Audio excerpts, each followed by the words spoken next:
नमस्कार दोस्तों, आप सभी का स्वागत है आपके अपने YouTube channel study with Ranjit में। जैसा कि पिछले वीडियो में प्रश्नावली 4.2 के कुछ क्वेश्चन को सॉल्व किया गया था और कुछ क्वेश्चन बच गए थे जिनको आज हम लोग इस वीडियो में सॉल्व करेंगे।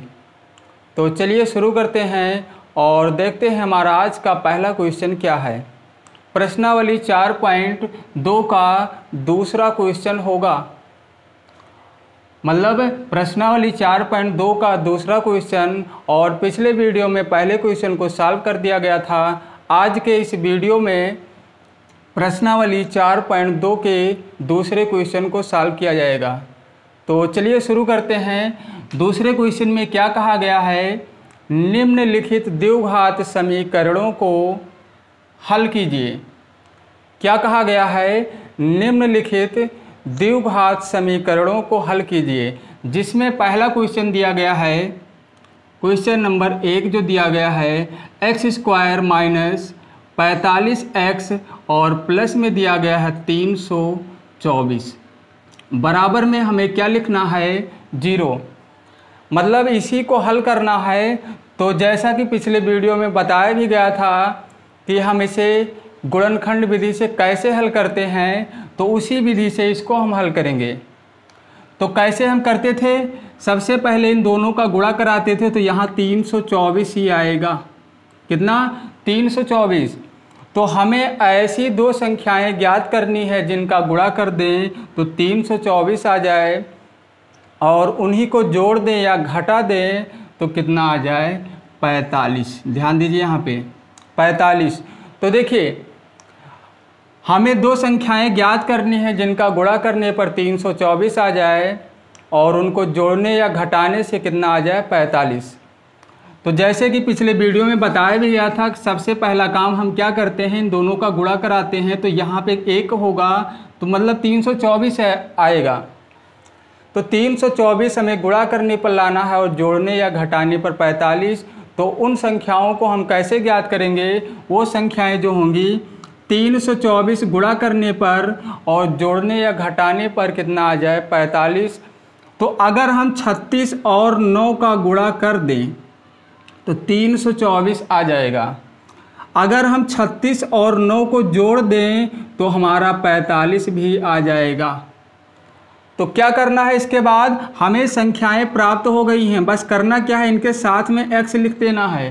क्या करना है, x लिख देना है। तो सबसे पहले हमें x² को लिख लेना है, उसके बाद यहाँ पे माइनस से माइनस लगा देना है।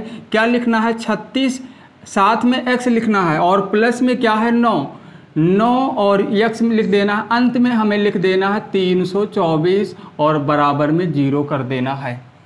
अब ब्रैकेट को हम हटा देंगे तो यहाँ पे माइनस 36x आ जाएगा और माइनस में 9x और प्लस में 324, कितना, 324। इसके बाद हमें करना क्या है, कॉमन लेना है। कॉमन इन दोनों में कॉमन क्या होगा, x होगा।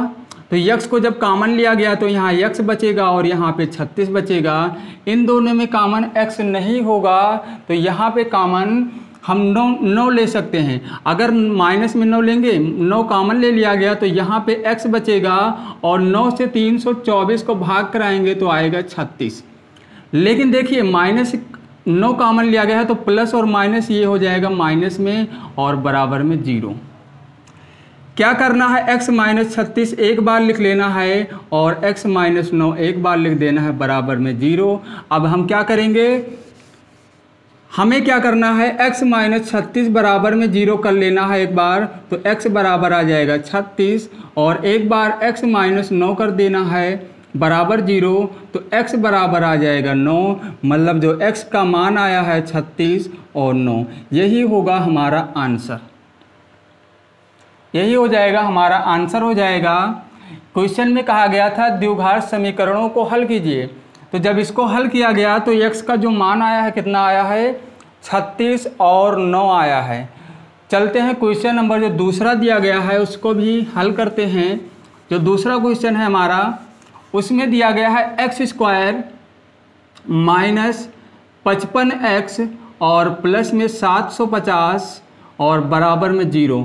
ये दूसरा क्वेश्चन है, तो क्या करेंगे, सेम उसी तरह यहाँ भी हमें गुणा करने पर कितना लाना है 750, और अगर उन्हीं संख्याओं को जोड़ दें तो कितना आ जाए 55 आ जाए। तो देखिए अगर 30 और 25 का हम गुणा करेंगे तो 750 आएगा, और 30 और 25 को अगर हम जोड़ेंगे तो हमारा 55 भी आ जाएगा। कितना 55। संख्याएं कौन सी मिली, 30 और 25। क्या करना है, इन्हीं को लिखना है, साथ में x लगा देना है। सबसे पहले x स्क्वायर को लिख लेना है, माइनस लगा देना है। क्या लिखेंगे 30x और क्या लिखेंगे 25x, और अंत में हमें लिखना है 750 बराबर में 0। अब ब्रैकेट को हटा देंगे, यहाँ पे माइनस में 30x हो जाएगा और माइनस में 25x, प्लस में 750 बराबर में 0। इन दोनों में कॉमन x होगा तो x कॉमन लिया गया तो यहाँ x माइनस 30 बचेगा। इन दोनों में कॉमन क्या होगा, यहाँ पे कॉमन x नहीं होगा तो यहाँ पे कॉमन क्या लेंगे 25 को ले लेंगे, और 25 जब कॉमन लिया गया तो यहाँ पे बचेगा x, और 25 कॉमन लिया गया है तो यहाँ पे कितना आ जाएगा माइनस में 30 आ जाएगा और बराबर में इतना। अब हमें क्या करना है, एक बार x माइनस में 30 लिख देना है और एक बार x माइनस में 25 और बराबर में 0।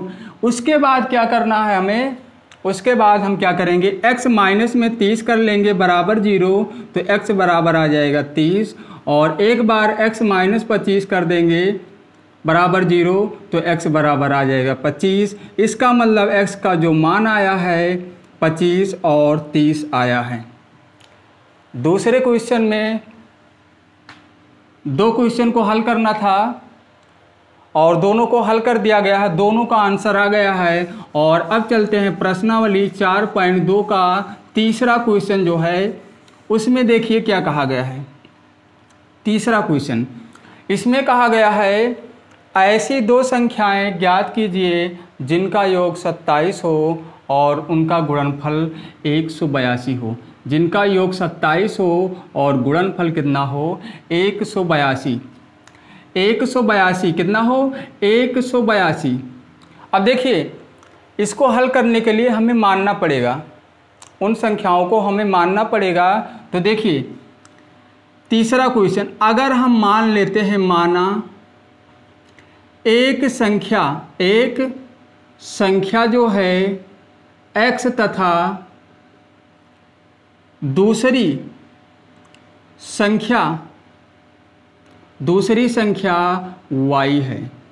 इतना करने के बाद हमें क्या करना है, प्रश्नानुसार यहाँ पे लिख लेना है, प्रश्नानुसार।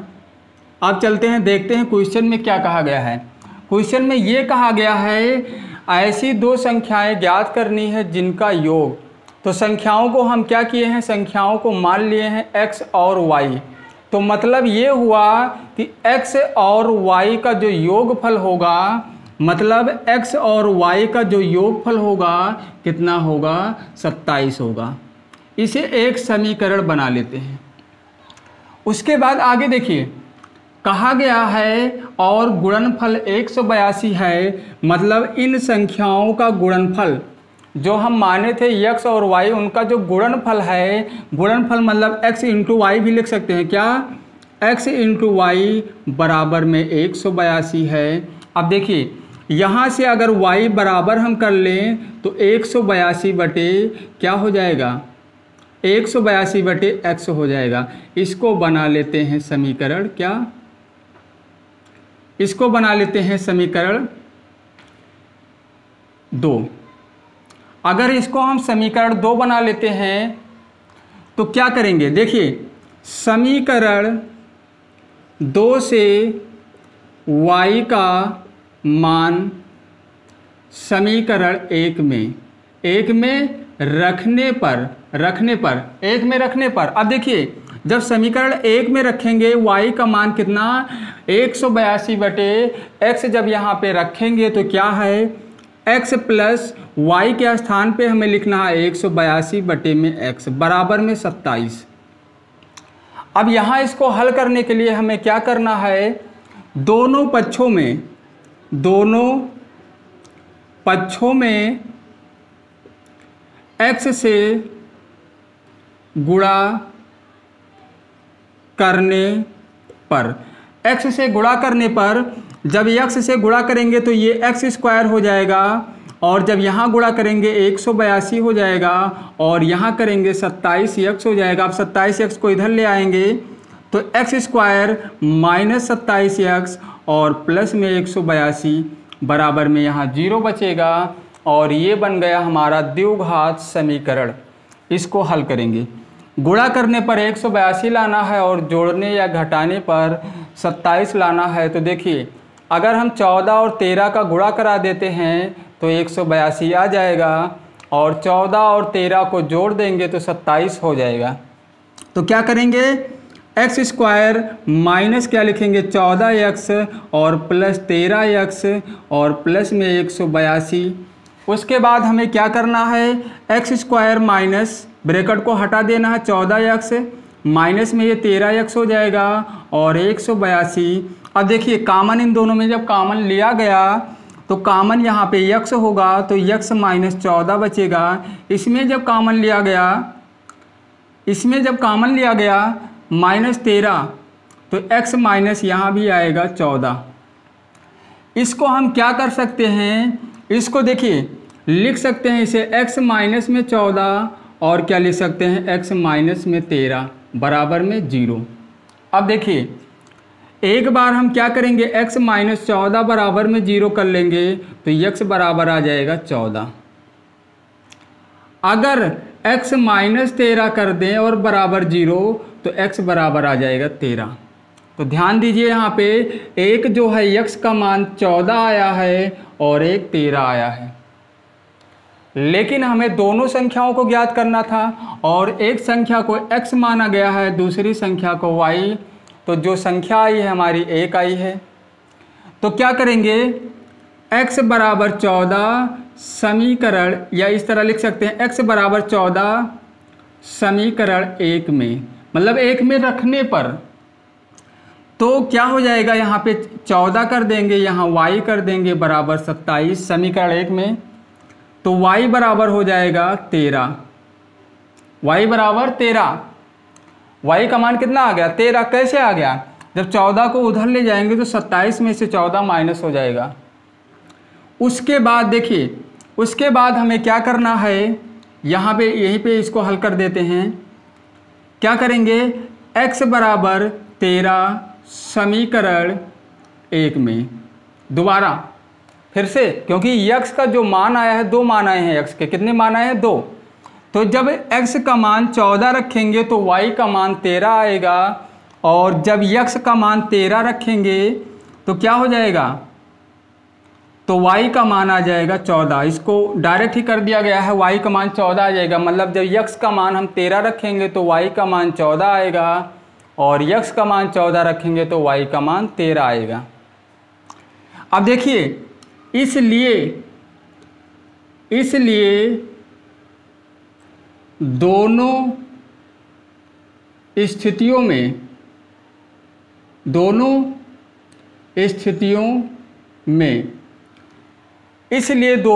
ही स्थितियों में, या यहाँ लिख सकते हैं दोनों ही स्थितियों में 13 और, मतलब दोनों ही स्थितियों में लिखेंगे संख्याएं 13 व 14 होंगी। कैसे कहा गया यहाँ पे कि दोनों ही स्थितियों में संख्याएं जो हैं 13 व 14 होंगी। कैसे होंगी, देखिए अगर हम x का मान अगर मानते हैं 14 और y का 13, तब भी जोड़ा जाएगा तो 27 आएगा, और 13 और 14 का गुणा करेंगे तो कितना आएगा 182 आएगा। अगर हम x का मान 13 करते हैं और y का मान 14 करते हैं, तब भी गुणा करेंगे तो 182 आएगा, और जोड़ेंगे तब 27 आएगा। इसीलिए यहाँ पे लिखा गया है, इसलिए दोनों ही स्थितियों में संख्याएं 13 व 14 होंगी। तो दो संख्याएं ज्ञात हो गई हैं 13 व 14, या 14 व 13 कुछ भी कह सकते हैं। दोनों ही स्थितियों में संख्याएं 13 व 14 होंगी, दोनों ही सही है। अगर पहली संख्या को 14 मानेंगे दूसरी को 13 तब भी सही है। अगर पहली को 14 मतलब पहली को अगर हम 13 और 14 दूसरी को मानेंगे तब भी सही है। अगर पहले को 14 और दूसरे को 13 मानेंगे तब भी सही है। और यही होगा हमारा आंसर। चलते हैं क्वेश्चन नंबर 4 की तरफ और उसको भी हल करते हैं। जो चौथा क्वेश्चन है हमारा, क्वेश्चन नंबर 4, देखिए इसमें क्या कहा गया है। इसमें यह कहा गया है कि दो क्रमागत धनात्मक पूर्णांक ज्ञात कीजिए जिनके वर्गों का योग 365 हो। तो यहाँ पे भी हम मानेंगे। कैसे मानेंगे? देखिए क्वेश्चन नंबर 4, माना दो क्रमागत धनात्मक पूर्णांक। क्रमागत की बात है तो एक को यक्ष मानेंगे और दूसरे को x और x प्लस 1 है। क्रमागत है तो ऐसे ही मानेंगे इसे, एक को यक्ष मानेंगे तो दूसरे को x प्लस 1। अब लिखेंगे यहाँ पे प्रश्नानुसार कहा गया है धनात्मक पूर्णांक ज्ञात करना है जिनके वर्गों का योग, मतलब इनके दो संख्याएं, इनके वर्गों का योग कितना है? 365। संख्याओं के वर्गों का योग मतलब इसका वर्ग किया गया और इस संख्या का वर्ग किया गया, दोनों को जोड़ दिया गया तो कितना आया? 365। यहीं से अब इसको हमें हल करना है। यहाँ से बनेगा द्विघात समीकरण। कैसे बनेगा? देखिए एक्स स्क्वायर, ये हमारा एक सूत्र बन रहा है, ए प्लस बी का होल स्क्वायर मतलब ए स्क्वायर प्लस बी स्क्वायर करेंगे 1 आएगा, प्लस 2ab करेंगे 2x आएगा। 365 को इधर ले आओ, 365 ये माइनस हो जाएगा, यहाँ पे बचेगा 0। अब देखिए एक्स स्क्वायर और एक्स स्क्वायर ये कितना हो जाएगा? 2x square. 1 में से 365 को जब माइनस करेंगे, पहले इसे लिख लेते हैं 2x, तो यहाँ माइनस में 364 आएगा। अगर हम 2 को ले लें कॉमन, 2 कॉमन हो सकता है यहाँ पे, पूरे में 2 कॉमन हो सकता है। अगर कॉमन ले लें तो x स्क्वायर बचेगा, यहाँ x बचेगा और यहाँ 2 1 कम 2 और 2 8 16, 182 आएगा बराबर में 0। और यहाँ पे दोनों पक्षों में अगर 2 से भाग करा देंगे तो ये 2 कैंसिल हो जाएगा, तो हमारा बचेगा x square plus x minus 182 और बराबर में क्या होगा? 0 होगा।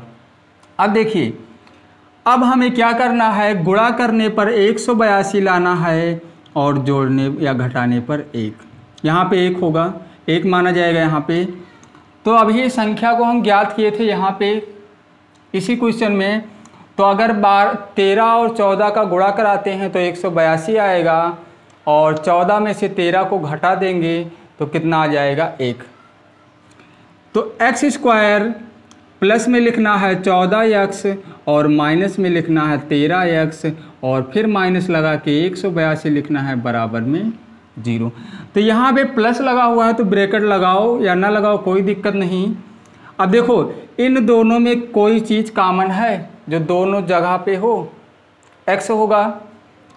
अगर x को ले लिया गया कॉमन तो यहाँ बचेगा x प्लस 14। इन दोनों में क्या कॉमन है? x होगा नहीं, तो यहाँ पे कॉमन हो जाएगा 13। अगर हम 13 को कॉमन ले लेंगे तो यहाँ x बचेगा, यहाँ 14 आ जाएगा बराबर 0। ये माइनस से प्लस हो गया, क्यों? क्योंकि माइनस कॉमन लिया गया था। अब हमें क्या करना है? x प्लस एक बार 14 लिख लेना है और एक बार क्या लिखना है? x माइनस में 13 और बराबर में 0। तो x प्लस जब 14 बराबर 0 करेंगे तो x का मान आ जाएगा माइनस में 14 और उसके बाद x माइनस 13 बराबर 0 करेंगे तो x का मान आ जाएगा 13। तो x का 2 मान यहाँ पे आया है, एक माइनस में 14 और एक 13 आया है प्लस में। लेकिन क्वेश्चन में देखिए बात किसकी हुई थी? धनात्मक पूर्णांक की। तो ये तो होगा नहीं आंसर। तो हम यहाँ पे लिख सकते हैं चूंकि x एक क्या है? धनात्मक पूर्णांक है, इसलिए संख्याएं जो होंगी, इसलिए दो क्रमागत पूर्णांक, दो क्रमागत पूर्णांक जो होंगे कौन होंगे, ये आंसर में नहीं लिया जाएगा, इसको आंसर नहीं माना जाएगा -14 को। क्यों नहीं माना जाएगा? क्योंकि जो क्वेश्चन में बात हुई है धनात्मक पूर्णांक की बात हुई है, मतलब ऋणात्मक अगर ये आ गया है तो ये आंसर नहीं होगा, हमारा आंसर 13 होगा। तो दो क्रमागत पूर्णांक, एक को यक्ष माना गया था तो यक्ष का मान आ गया 13,